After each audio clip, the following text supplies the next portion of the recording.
Então, vamos iniciar a nossa live. Boa noite novamente para vocês. A gente tá aqui mais uma sexta-feira, né? Nessa ideia das lives. Desculpa, eu não me apresentei. Eu sou Camila, para quem não me conhece. Estou na vice-coordenação diocesana. E nós tivemos essa ideia, né? Para fazer essas lives, para que a gente possa continuar mantendo contato, mesmo estando afastados fisicamente. E a gente pensou em alguns temas e tal, colocamos aqui algumas sugestões para vocês darem. E vocês deram essas sugestões e aí a gente organizou essas lives para que seja uma coisa legal, né? E a gente possa estar sempre aprendendo e conectados, mesmo estando separados. Vamos iniciar, então, com a invocação do Espírito Santo, pedir que ele esteja aqui conosco, em nossas casas, nossos lares, e para que a gente possa fazer com que essa live seja um momento prazeroso e de aprendizagem também. Então, vamos lá. Vinde, Espírito Santo, enchei os corações dos vossos fiéis e acendei neles o fogo do vosso amor. Enviai o vosso Espírito, e tudo será criado, e renovareis a face da terra. Oremos. Ó Deus, que instruístes os corações dos vossos fiéis com a luz do Espírito Santo, fazei que apreciemos retamente todas as coisas segundo o mesmo Espírito, e gozemos sempre da sua consolação, por Cristo Senhor nosso. Amém. Então, hoje a nossa live vai ser com Josué. Eu vou chamá-lo aqui para a live.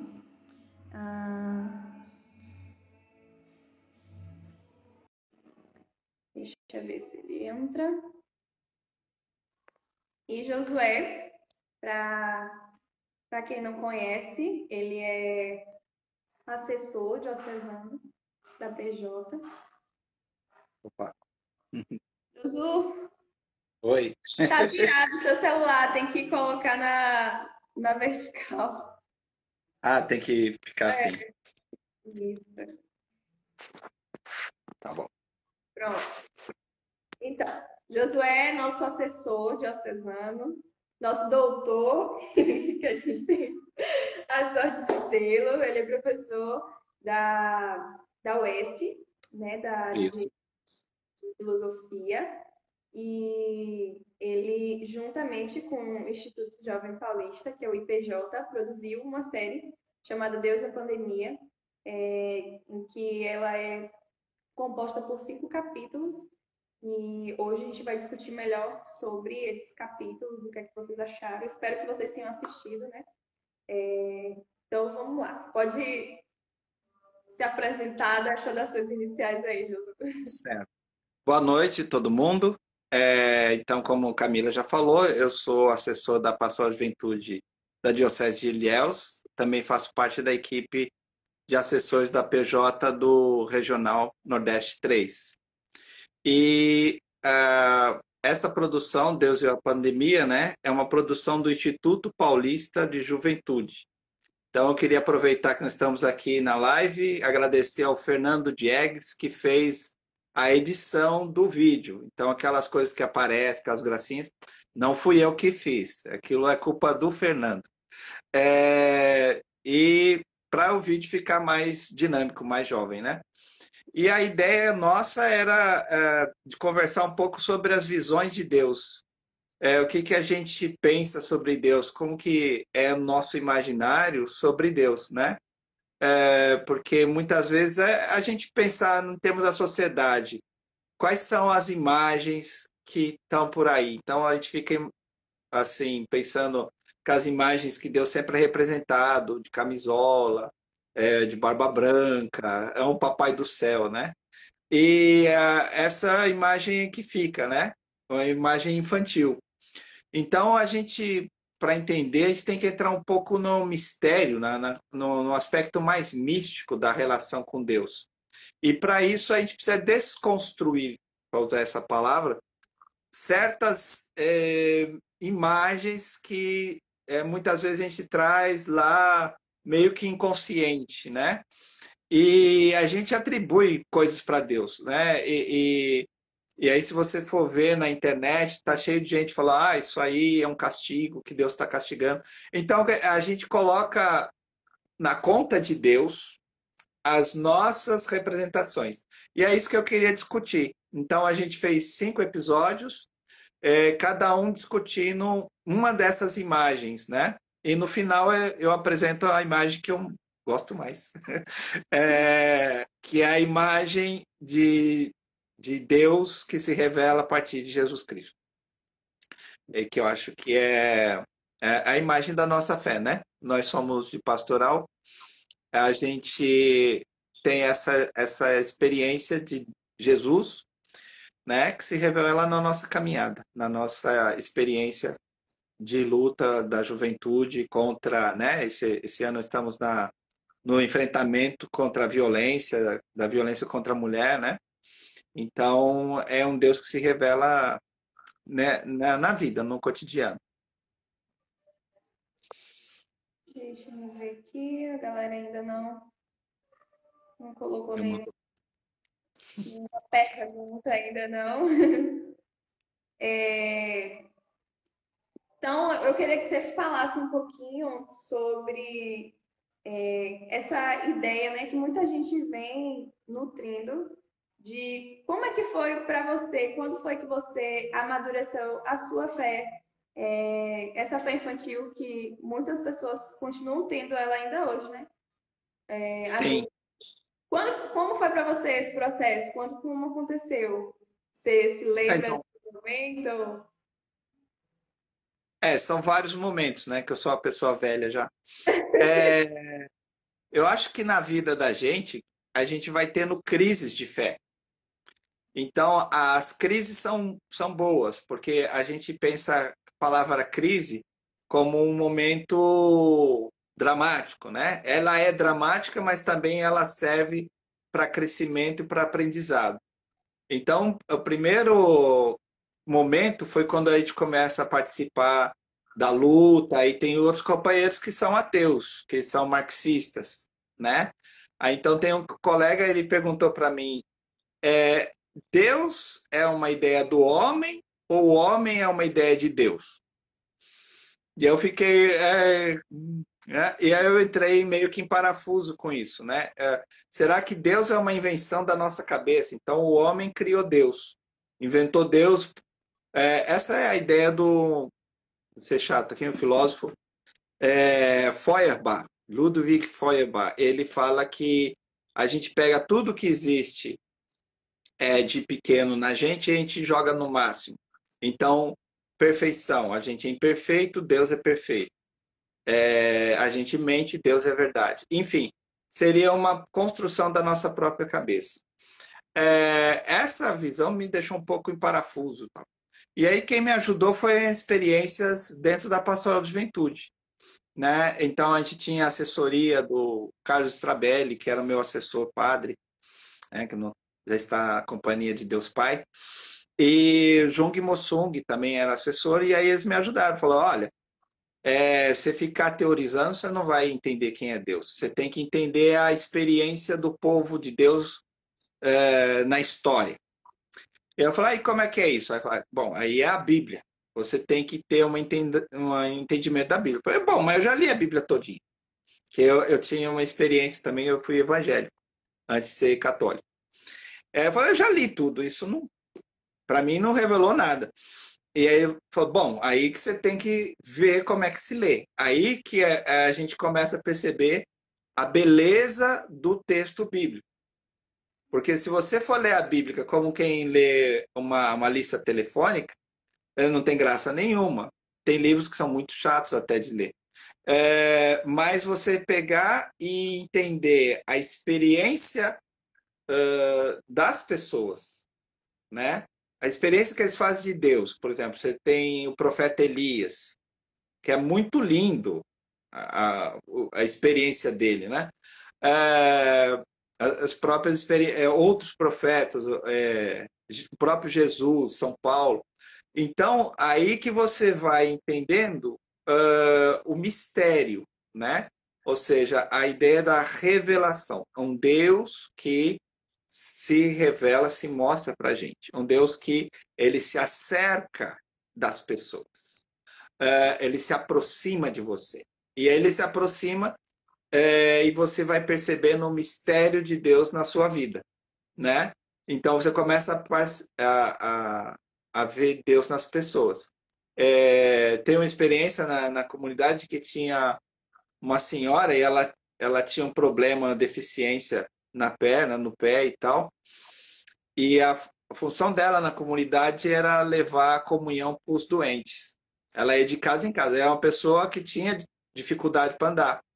E ela fazia questão, o mistério de Deus para ela era fazer essa experiência de levar a comunhão para os doentes. E aí ela foi levar para uma pessoa, a senhora falou: é legal vocês virem aqui, mas eu já estou morrendo e tal. E aí ela falou: nada, olha, você vai melhorar, você precisa ter fé e tal, a gente está aqui trazendo comunhão. E essa senhorinha foi melhorando, melhorando e ficou boa. E voltou para a igreja. E ela falou assim: olha, e aí quando ela encontrou a Dona Maria, ela falou: Dona Maria, foi a senhora que me trouxe de volta para a igreja. E ela falou: não, foi Deus. Então, a experiência de Deus, ela acontece no nível cotidiano. Se você tem uma perspectiva de fé, você vai ver isso como uma revelação. Se você não tem uma perspectiva de fé, você vai falar: bom, é uma questão que ajudou na depressão da pessoa, foi terapêutico e tal. Aí você vai ter uma outra explicação. Mas a revelação, ela acontece assim. Ela não é uma coisa extraordinária, né?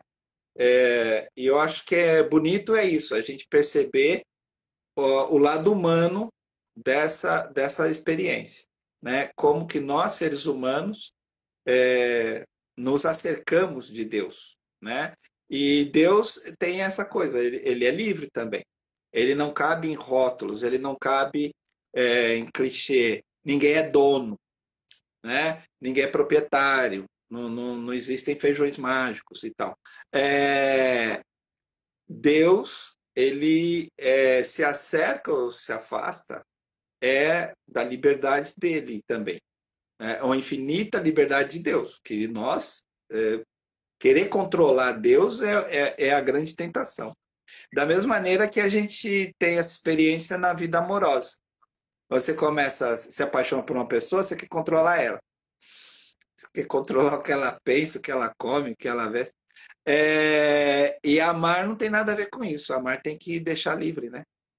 Se você não deixa livre, você não ama de verdade. Você não consegue fazer essa experiência. Você só faz a experiência da posse. Na experiência da posse não existe amor. É igual existe dominação. No episódio, né, que você fala, conta a história da moça que é bonita e tal. Se eu não me engano, no quarto episódio, eu achei muito interessante essa história. Eu adoro você contando a história, inclusive. E é justamente sobre isso, né? A história conta, que vem explicando por que Deus permite, né? O caos, a desgraça, enfim. Muitas pessoas se questionam isso o tempo todo. E a história faz a gente ter essa noção e consegue fazer essa... Tipo, usa bem a metáfora para poder esse processo. Você falou um pouquinho sobre a questão de que a gente não pode tomar Deus como posse e tal, que é discutido também lá no primeiro episódio, né? Que fala do Deus. Sim. No primeiro e no segundo fala do Deus castigador. E no segundo. Muita gente, infelizmente, ainda tem essa visão, né? Muitas vezes na televisão e nas igrejas evangélicas, pentecostais, é o que a gente mais vê se propagando esse tipo de ideia. Aí eu gostaria que você falasse um pouquinho sobre isso. Então, essa ideia, ela não é, como eu já disse no episódio, não é monopólio dos cristãos, né?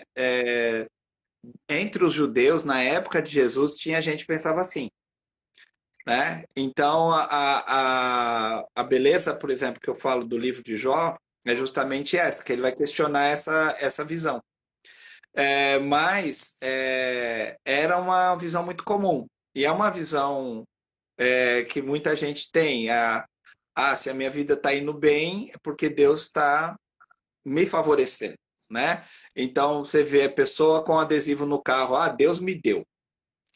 Então, se você está com carro, é porque Deus gosta de você. Você anda de buzu, Deus não gosta. Então, é uma ideia de prêmio-recompensa, né? Deus fica como se ele fosse o pai que distribui desigualmente as coisas para os filhos. Então ele chega cheio de coisa e fala: fulano vai ganhar ou não sei quem vai ganhar nada, porque ele não gostei dele e tal. Essa é uma coisa que acaba permitindo o controle religioso das pessoas. Então, aquela pessoa que é o mediador das pessoas com Deus, que é o sacerdote, o pastor, sei lá quem, essa pessoa fala: olha, você quer conseguir tal coisa, você tem que dar isso para Deus. E agora que Deus não fica com a coisa, né? Quem fica é a igreja, né? Eu não sou contra você contribuir para a igreja, mas você está contribuindo para a igreja. A igreja tem suas obras de caridade, né? Que nem aí a paróquia de vocês no Vilela, o Padre Valdir, ele é o responsável pelos o abrigo, né? Dos idosos. Então, há uma série de despesas, mas as despesas são da comunidade. Você não está dando nada para Deus. Você está. Quer dizer, você dá para Deus quando dá aos pobres, não quando você dá para o pastor. Então, as pessoas acabam usando isso como uma forma de mercantilização da fé. E isso eu acho que a gente tem que combater, né? Porque isso não só nos afasta de uma visão própria de Deus, mas também há uma grande manipulação. Isso, do ponto de vista moral, é completamente reprovável, né? Então você vê aí pessoas vendendo vassouras, feijões milagrosos. Isso é muito chocante, porque você está manipulando a fé das pessoas. Às vezes a pessoa está desesperada e ela acaba caindo nessas histórias, né? Nessas manipulações de Deus. Então é importante a gente, dentro da pastoral e tal, a gente sempre está reforçando ou discutindo essas visões, porque muitas vezes as pessoas acabam, por ingenuidade, caindo nessas conversas, né? Yara colocou aqui, vende semente. Deixa eu ver aqui, ó. Se tem alguma pergunta. Bom, por enquanto não. Então vamos continuando. Logo no primeiro episódio, eu achei assim, incrível a maneira como você levou a discussão, a reflexão para a gente pensar na figura que a gente está formando sobre Deus. Porque muitas vezes é isso mesmo. A gente vai criando um Deus de acordo com aquilo que a gente acha, por causa que a gente escuta nos meios de comunicação, ou por uma leitura rasa da Bíblia, né? Uma leitura que a gente leva as coisas ao pé da letra.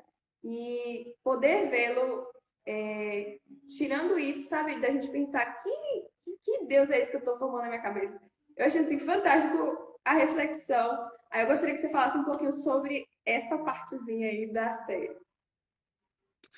Então, a questão tem uma passagem bonita no livro dos Juízes, que não é Juiz, é Reis, que fala de Elias, né? Então, Elias pede uma manifestação de Deus. Aí vem um terremoto. E Deus não estava no terremoto. E aí vem o fogo. E Deus não estava. E aí vem a tempestade. Então. Aí vem uma brisa suave. E Deus estava na brisa. Né? Então, a coisa é assim. A gente pensa a presença de Deus como algo tremendo. como algo fabuloso, né? Como espetacular, inconcebível, né? E mas a forma de Deus se manifestar é muito mais sutil, né? É muito mais suave, né? É uma coisa que a gente vai se acercando a Deus através da mística, da espiritualidade, da oração, e você não tem nada extraordinário. E isso muitas vezes angustia as pessoas. Às vezes as pessoas querem coisas muito emocionantes.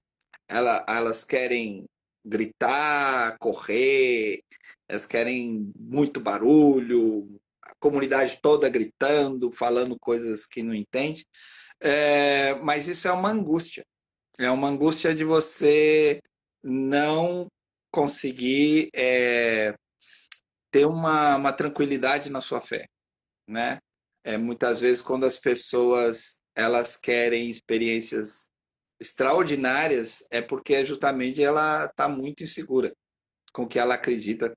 Então a experiência de Deus é mais ou menos uma relação em que a gente vai aprendendo, né? A gente vai se educando e vai passando pelas crises e vai amadurecendo com elas, e aí você vai se acercando, né? Na sua experiência. Aí, ó, alguém escreveu, muitas vezes o silêncio é a melhor oração. É isso, né? Vários, vários santos, né? Eles falam assim, a oração de Inácio de Loyola, né? Ele simplesmente ele fala, eis-me aqui.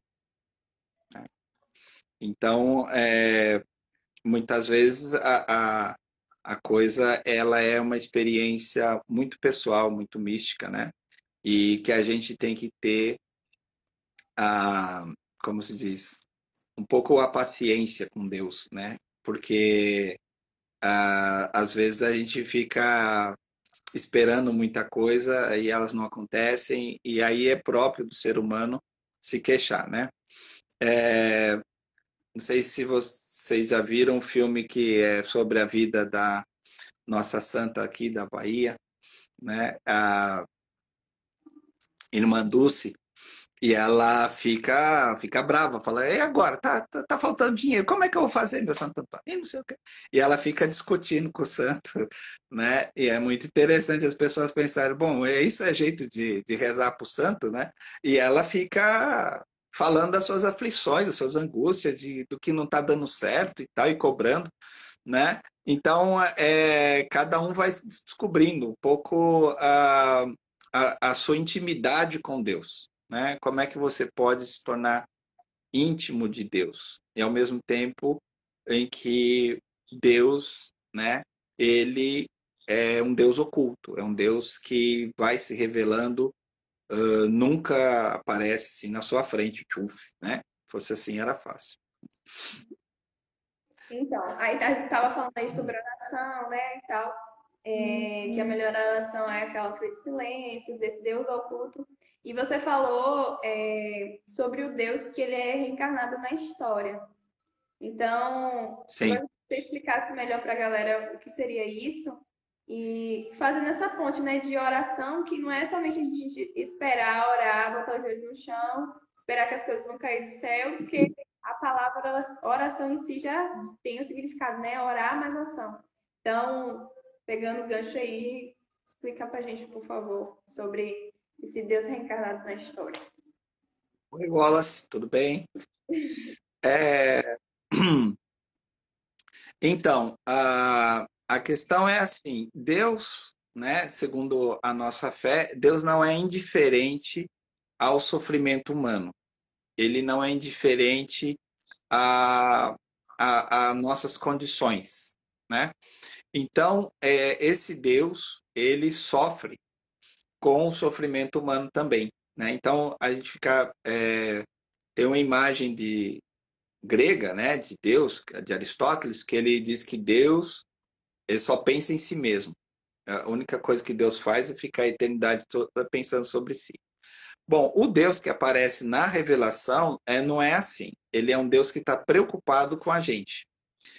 E principalmente ele se preocupa com os mais pobres, com os excluídos, com os marginalizados, com os que mais sofrem, com aqueles que sofrem discriminação por qualquer outro motivo, né? Então, é como a mãe que ela se preocupa com quem está mais sofrido, né? Então, às vezes você tem vários filhos e aí você fica com ciúme porque a sua mãe está tratando melhor o seu irmão porque ele está doente. E falar, eu vou ficar doente também, que assim eu ganho carinho. Não, é que Deus ama a todos, mas preferencialmente os pobres, preferencialmente os marginalizados, os excluídos. E aí Deus tem um projeto para a humanidade. Esse projeto para a humanidade a gente conhece como a proposta de o reino de Deus. E no reino de Deus, quem é que reina? Ninguém reina, porque no reino de Deus não tem rei. É um projeto em que a humanidade toda vive em paz, vive em uma sociedade em que todos caibam, né? Uma sociedade onde cabem todos, não há exclusão, não há ninguém que fica de fora. E esse projeto Deus vai construindo através da história. Então a gente tem a experiência de Moisés, que liberta o povo da escravidão e tenta construir uma sociedade justa. Essa sociedade é uma experiência que na Bíblia ela dura 400 anos. Então, uma grande experiência de uma sociedade igual. Então, é interessante você ver na Bíblia, no Êxodos e tal, como foi essa experiência. Uma experiência de democratização do poder, de democratização do acesso aos bens, de uma sociedade, por exemplo, em que o sacerdote não pode ter riqueza, não pode ter bens, não pode ter terra, porque sacerdote pode acabar querendo manipular as pessoas para aumentar sua riqueza, e que não tem nenhum templo, né? E essa experiência ela fracassa por uma série de coisas, entre elas o povo resolve criar uma monarquia, né? Eles criam uma monarquia e aí o profeta Samuel ele diz, olha, vejam onde vocês estão se metendo, vocês querem um rei, não quer? Só que esse rei vai ficar com as suas filhas. Esse rei vai ficar com a comida de vocês. Os seus melhores animais vão ser os animais do rei. O rei vai ter cavalos. Quem é que vai sustentar os cavalos do rei? Quem é que vai sustentar o exército do rei? Somos nós. Então vocês, no fim das contas, estão se tornando escravos por si mesmos. E aí o povo falou, não, mas a gente precisa de um rei, porque a gente tem inimigos poderosos que têm reis, vamos ter um rei. E aí começa o período dos reis, né? Que aí a Bíblia coloca lá, reis. Né? Então, o período dos reis. Depois tem o período em que o povo tem a sua terra toda destruída, do exílio e tal. E, por fim, tem a vinda de Jesus, né? Que o povo esperava que ele fosse reconstruir o reino de Israel. Ele pensava que Jesus ia ser um rei. E aí Jesus ele é um Messias diferente. Ele não é o Messias que as pessoas estavam imaginando. Né? Então, essa nova forma de ser Messias que Jesus revela é que muda a proposta do reino de Israel, né? Que aí é o que interpreta São Paulo. O reino que Jesus Cristo propõe não é um reino de um governo. Ele é um reino da humanidade. E esse reino, ele já começou, né? Quando a gente fala na missa, ele está no meio de nós, né? Esse reino já está na gente, né? Naqueles que lutam por um mundo bom, aqueles que lutam pela preservação da Mãe Terra, aqueles que lutam por fim da violência, né? De qualquer tipo de violência, aqueles que lutam para que todo mundo tenha comida, né? Como agora na pandemia a gente está fazendo campanha, arrecadar alimentos, cesta básica, levar medicamentos para as pessoas. Essas pessoas é que constroem no mundo esse reino de Deus. Estou respondendo a galera que está entrando aqui. E agora que você falou da pandemia, então tem muita gente falando que é o fim do mundo e tá assustado com essa história toda. Como é que, em que perspectiva, né, a gente deve olhar assim para tudo isso que está sendo, que está acontecendo com a gente? É, que é o episódio, né, que pergunta por que que Deus permite, né, tanto sofrimento, tantas coisas ruins, como essa pandemia agora. E aí a gente vê muito associado ao apocalipse, o pessoal fica com medo, enfim. E aí comenta um Sim. pouco. Então, é isso. Na questão da pandemia, ela abre a oportunidade da gente repensar a nossa sociedade, né? Então, por exemplo, nós estamos vivendo aqui desde do golpe, 2016, a gente está vivendo uma experiência de governo neoliberal, né? E o governo neoliberal acha que o Estado não tem papel nenhum na sociedade, que quem resolve as coisas é o mercado. E aí, quando acontece a pandemia, as pessoas, ai meu Deus, cadê o Estado? Ai meu Deus, cadê o hospital? Então, a gente vai perceber que nós não temos um serviço de saúde que serve à população. Porque quem tem plano de saúde, né, tem lá o hospital particular. Mas quem precisa de UTI que é pobre, como é que faz? Então, a pandemia veio revelar que a gente não tem UTI para as pessoas pobres. E em Ilhéus a gente alugou UTI particular para atender as pessoas, né? Então, em Ilhéus a gente tem uma população de 180 mil pessoas. Quantas UTIs tem? 11. Né? Então, quer dizer, a gente percebe que a economia, a sociedade não está pensada para o ser humano. Ela está pensada para outro Deus, que é o Deus dinheiro. Ela está pensada para o 1%, para as pessoas que são muito, muito ricas. Então, a pandemia ela veio nos convocar, nos fazer repensar várias coisas. Uma delas é como é que a gente trata a nossa mãe terra. Porque as doenças como essa acontecem por quê? Né? Se acha que esse vírus ele veio do morcego. Por quê? Porque a gente invade lá o lugar onde o coitadinho do morcego morava. Né? A gente vai entrando, né? Muitas doenças como o ebola, por exemplo, foi transmitido do macaco para o ser humano. Por quê? Porque o ser humano invadiu lá o lugar que o macaquinho morava. Tem doenças no Brasil, vários outros vírus, tem um vírus chamado sabiá e tal, que são garimpeiros que entram na Amazônia em lugares que é de preservação. Então, é um pouco a resposta da natureza. A natureza é agredida, mas ela também responde. Né? Então, nós achamos que nós podemos agredir a natureza, que nós podemos destruir a natureza e nada vai acontecer. Não. Nós temos que perceber que nós somos parte da natureza, nós não estamos fora da natureza. Nós somos também seres naturais.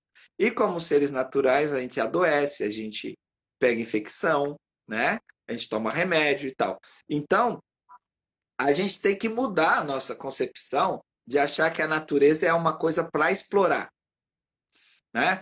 Como tem um presidente aí fala, a natureza o Brasil é uma fonte inesgotável de riquezas. Que tipo de riqueza? A maior riqueza que um país pode ter é a sua gente. Se as pessoas morrem, você vai fazer o que com a riqueza, né? Então, a pandemia ela vem mostrar para a gente que a gente está num caminho muito errado, em que a gente privilegia o dinheiro e não as pessoas.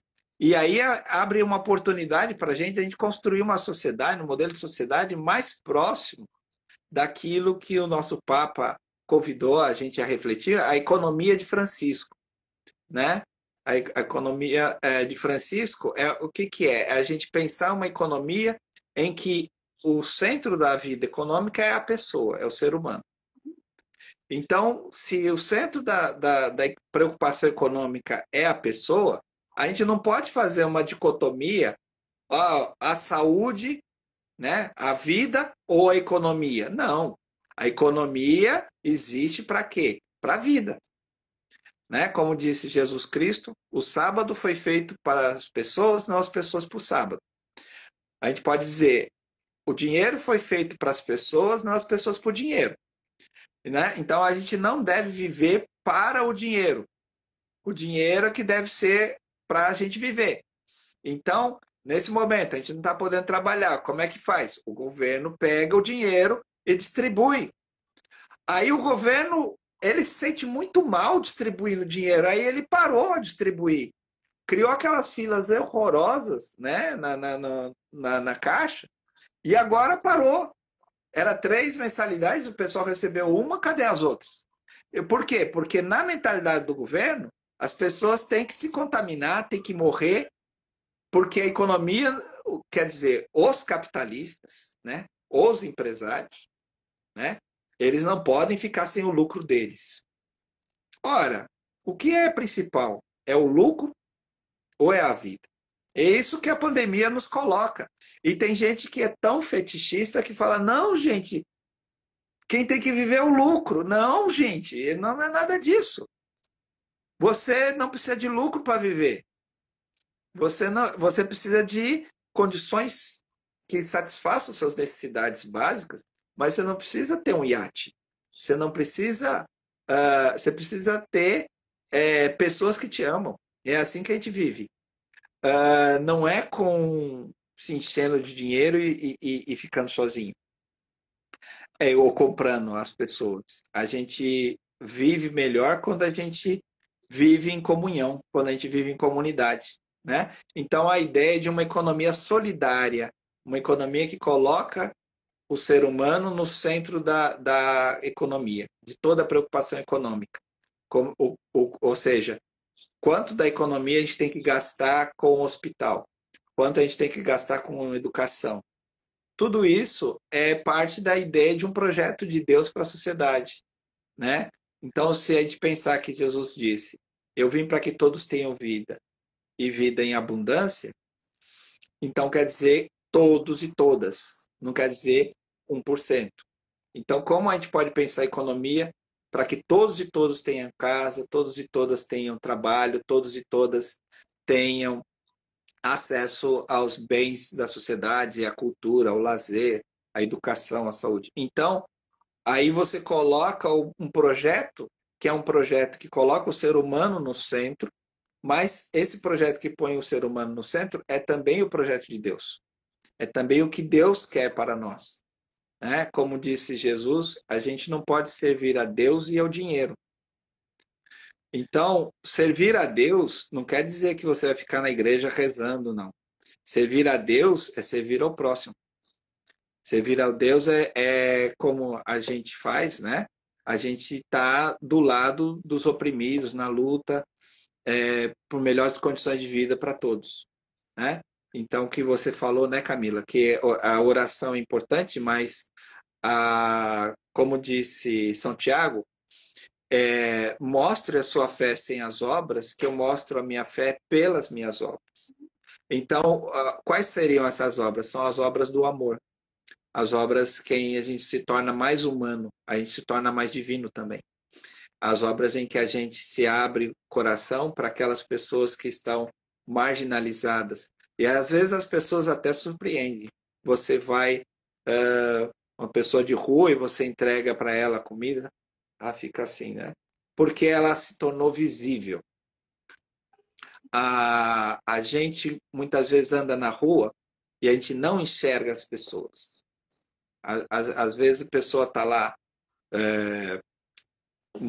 por exemplo, aqui na nossa cidade, as pessoas que têm problemas mentais são largadas na rua. Então, todo mundo deve conhecer aquela pessoa que fica numa praça aqui ou na praça lá, e elas vão se tornando invisíveis. A gente não quer saber o que elas são, porque elas estão naquela condição, porque elas foram para lá, né? Então, quando você enxerga essas pessoas, a pessoa fica, meu Deus, me tornei humano, fui visto, né? Mas também muda a gente, porque a gente não estava enxergando. Às vezes entre nós está e nós não o reconhecemos, né? Como tem um canto da igreja. E aí é que se revela o mistério do samaritano, né? A pessoa, o sacerdote passa nem olha. A pessoa às vezes podia estar até indo para a igreja, né? E ele apressadamente passa e não vê. E o samaritano vê. Então, se pergunta, quem é o próximo? O próximo é aquele de quem você se faz próximo. E, obviamente, não é a sua família, porque aí você já está próximo demais. O próximo é aquele para quem a gente se revela, como o próximo dele, né? Como alguém que enxerga a humanidade onde aquela humanidade foi negada. Deixa eu ler aqui rapidinho uns comentários que fizeram. Tem um comentário aqui do... Ai, meu Deus, cadê? Espera aí, eu acho. Ai, meu Deus. Foi um padre que comentou aqui. Aqui. Bonita essa Padre Léo Juventude. Colocou aqui. Bonita essa partilha. Gratidão. É interessante falar sobre a dimensão da esperança a partir das dúvidas do Apocalipse. Sim. Mari também colocou aqui que, infelizmente, poucas pessoas já se deram conta disso nessa pandemia, quando você estava falando sobre a questão, né, da economia, da importância das pessoas. E Yara colocou aqui que servir a Deus é não separar fé e política, né? É por isso que ela é nossa lideresa, né? Isso aí. Então, você tem mais algum ponto que você queira destacar? O nosso tempinho está ficando apertado. Não sei como a gente está de tempo, eu talvez pudesse falar um pouco essa questão que o Padre Léo falou, né, o Apocalipse como reconstrução da esperança, né? Isso tem a ver com a leitura da Bíblia, né? A gente tem uma certa interpretação da Bíblia que é uma interpretação fundamentalista e que acredita que aquelas coisas que estão escritas lá no Apocalipse, aquilo tudo vai acontecer e que a gente estaria num período que é o pré-milênio. Ou seja, estamos numa época antes da vinda de Jesus, em que ele vai governar por 1000 anos, etc. Né? Então, a humanidade passou por várias etapas, nós estamos na antessala do fim do mundo. Né? Estamos vivendo essa época. E aí as pessoas ficam imaginando, bom, quando é que vai ser? Vai ser esse ano? Vai ser... Então, fica sempre aquela coisa. O PJ aqui de Passo Fundo mandando um abraço pra gente. Outro de volta, né? PJ aqui, PJ lá, PJ em todo lugar. Então, eles ficam imaginando essa ideia de que o reino de Deus é a ação completa de Deus. E que a gente não precisa fazer nada. O reino de Deus vai cair na nossa cabeça. O que a gente tem que fazer é esperar. Né? Não, gente. Deus tem a parte dele no reino, que é o mistério de vencer a morte. Isso é uma coisa que nós não podemos fazer. É um mistério de Deus. Né?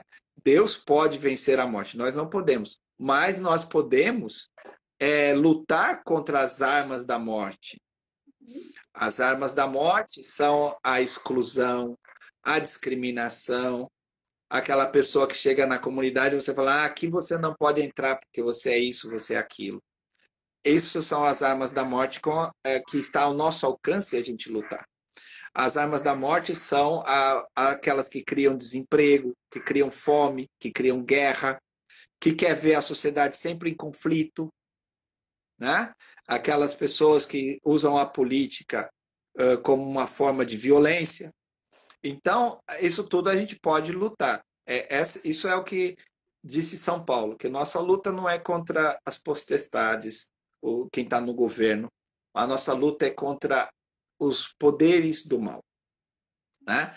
E o Apocalipse, ele é um livro que ele é escrito numa linguagem simbólica, né?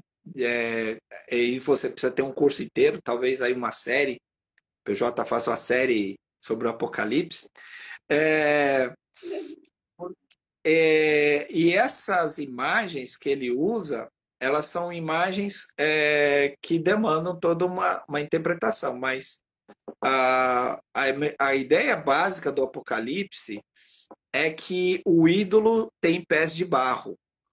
Ou seja, às vezes a gente perde a esperança, a gente acha, poxa, isso nunca vai passar, a gente só vê as coisas piorando, a gente só vê o governo fazendo coisas contra. Você nunca vê assim, olha, eu vou melhorar a educação. Não, o cara fala lá, eu vou manter o Enem. Então você é pobre, você não tem como estudar e como é que fica?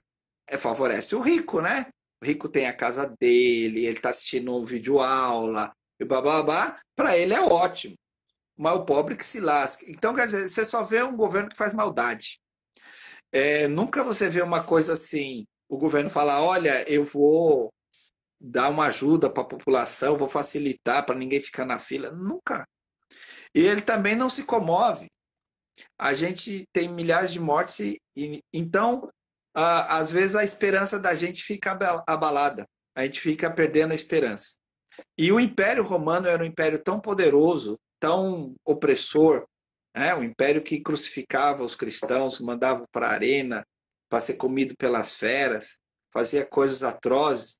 E os cristãos falam assim, isso não tem fim, a gente não, como é que a gente vai sobreviver a isso? Como é que a gente vai poder lutar contra um monstro como uma besta que é tão poderosa?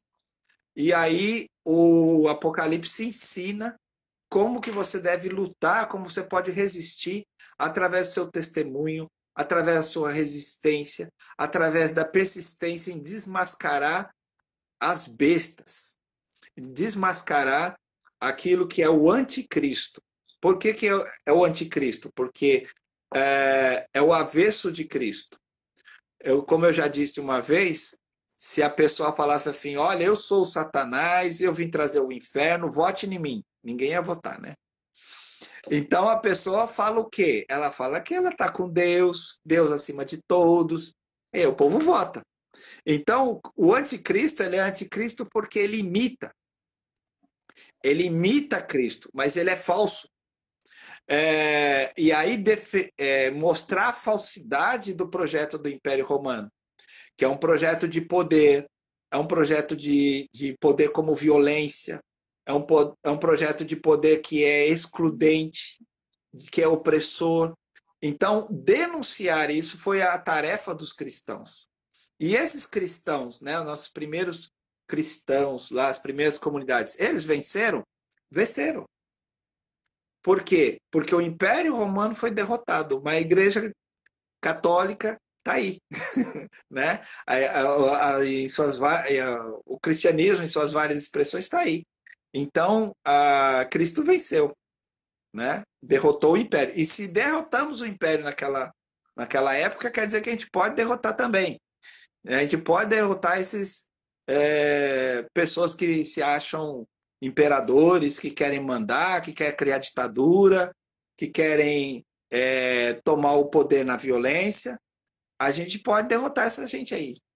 Basta a gente acreditar na fé dos pequenos, nas pequenas comunidades, naqueles que a gente acha que não vale nada, mas é ali nas pequenas comunidades, nos grupinhos de jovem, e a gente acha, meu grupo está pequeno, meu grupo só tem 5, 6 pessoas. Olha, é daí que vai nascer a transformação da sociedade.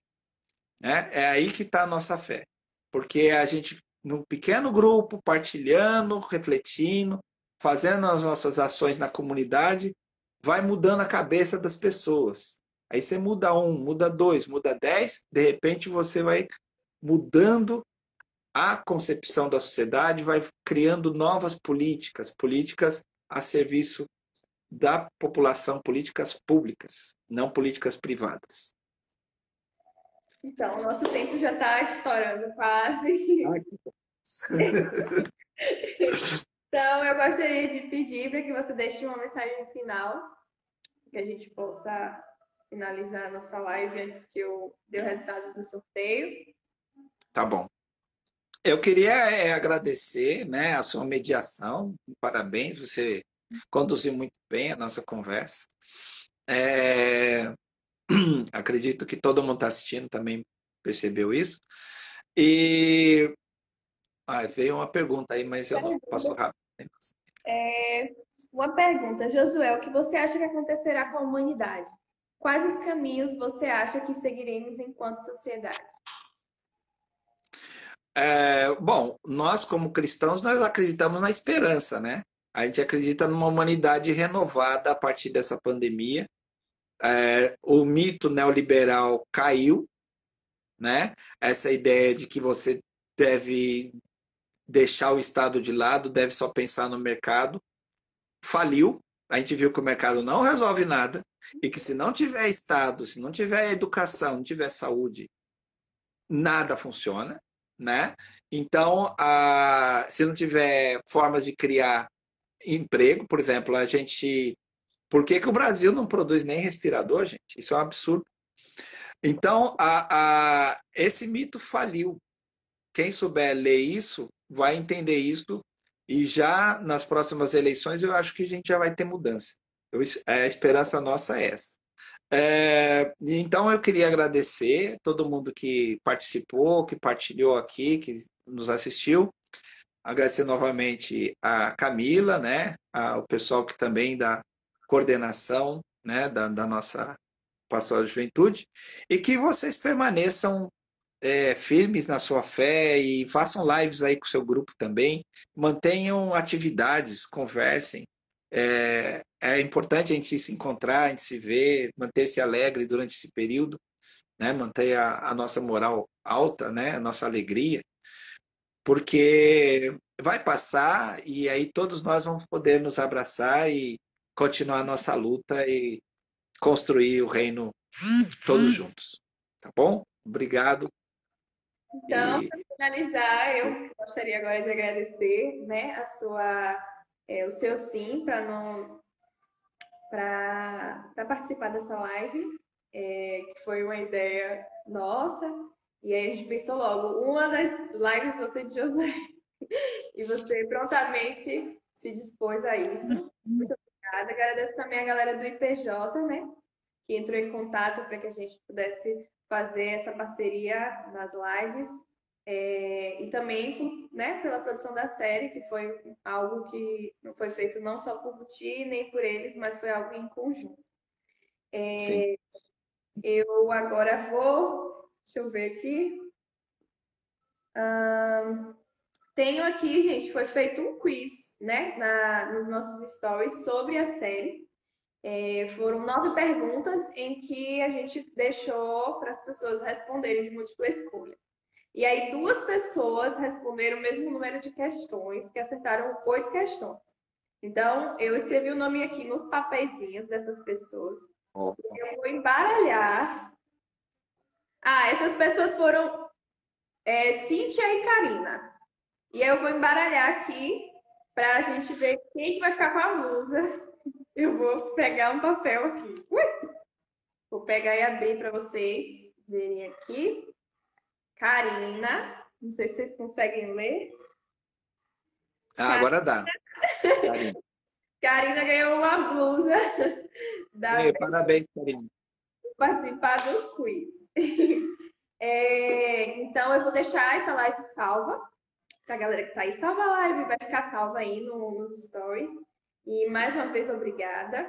Gostaria de falar para o pessoal que, se puderem, fiquem em casa. Se precisarem sair, usem máscara, né? Porque a gente precisa estar sempre se cuidando. Para que rapidamente a gente saia dessa situação e possamos retornar às nossas atividades normais.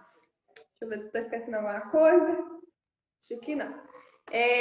Eu lembrei de um canto aqui que eu acho que faz todo sentido da gente finalizar nossa live com ele, que a gente aprendeu em Piauí, se eu não me engano, no congresso, não lembro qual foi o congresso, mas que ela diz muito, que é assim: uma coisa eu aprendi, cuidar do outro é cuidar de mim, cuidar de mim é cuidar do outro, cuidar do outro é cuidar de mim.